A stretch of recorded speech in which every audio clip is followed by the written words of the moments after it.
बुंदेलखंड महागठबंधन की ओर पहला कदम बांदा 16 सितंबर 2024। राज्य आंदोलन से जुड़े 10 संगठनों के साथ आज बांदा कचहरी में राज्य संघर्ष समिति कार्यालय में बैठक संपन्न हुई। बुंदेलखंड क्षेत्र को अलग राज्य बनाने की मांग को लेकर बुंदेलखंड राष्ट्र समिति ने एक ऐतिहासिक बैठक आयोजित की। इस बैठक में क्षेत्र के विभिन्न संगठनों ने भाग लिया और बुंदेलखंड के समग्र विकास के लिए एक महागठबंधन बनाने पर सहमति जताई। बैठक में शामिल सभी संगठनों ने एक स्वर में कहा कि बुंदेलखंड की समस्याओं का समाधान केवल एक अलग राज्य बनने से ही संभव है। उन्होंने कहा कि क्षेत्र में सूखा, बेरोजगारी, कुपोषण जैसी समस्याएं लंबे समय से बनी हुई हैं और इन समस्याओं से निपटने के लिए प्रभावी कदम उठाने की आवश्यकता है। महागठबंधन की रूपरेख तैयार की गई है। बुंदेलखंड राष्ट्र समिति के केंद्रीय अध्यक्ष प्रवीण पांडेय ने कहा कि यह महागठबंधन बुंदेलखंड के लोगों की आवाज को एक मंच पर लाएगा और हम सभी मिलकर एक मजबूत आवाज बनाएंगे। समिति ने बुंदेलखंड के प्रत्येक जिले में विश्वविद्यालय खोलने, उद्योग स्थापित करने और युवाओं के पलायन को रोकने जैसी मांगें भी रखी हैं। यह महागठबंधन अब सरकार और जनता को अपनी मांगों से अवगत कराएगा। समिति विभिन्न स्तरों पर सरकार से बातचीत करेगी और जनता को जागरूक करेगी। यह महागठबंधन बुंदेलखंड के विकास के लिए एक महत्वपूर्ण कदम साबित होगा।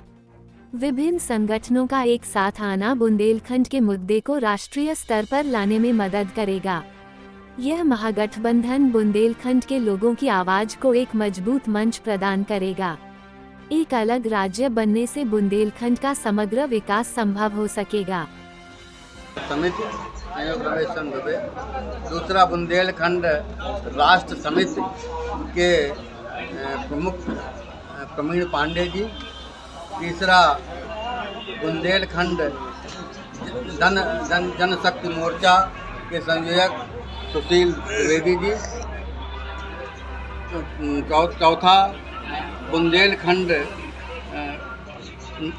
नवनिर्माण के रवि श्रीवास्तव जी और पाँचवा बुंदेली सेना चित्रकूट जिलाध्यक्ष भानु जी। और इस बैठक में किस किस मुद्दों में चर्चा हुई? इस मुद्दों में बैठक में ये चर्चा हुई कि इस आंदोलन को किस प्रकार और आगे तेज करके बढ़ाया जाए, जिससे कि जल्दी से जल्दी जो है राज्य की स्थापना हो सके। जैसा कि हम लोगों को पहले से भी सुनने में मिल रहा था कि राज्य बनाने की प्रक्रिया चल रही है। हम चाहते हैं कि जितनी जल्दी से जल्दी ये राज्य बने, जिससे कि जो बुंदेलखंड के लोगों का शोषण हो रहा है वो बंद। क्या कोई आंदोलन वगैरह की भी चेतावनी दी जा रही है? हाँ, आंदोलन की चेतावनी दी जा रही है इस आधार पर कि अगर वो राज्य बनाने में देरी करते हैं या राज्य बनाने में कोई भी आनाकानी करते हैं तो हम उसके लिए आंदोलन के लिए तैयार हैं। और सबसे पहला तो एक चीज़ टोल टैक्स की बात आज हुई है कि बुंदेलखंड के रोज़ गरीब हैं, वो टोल टैक्स नहीं दे सकते हैं।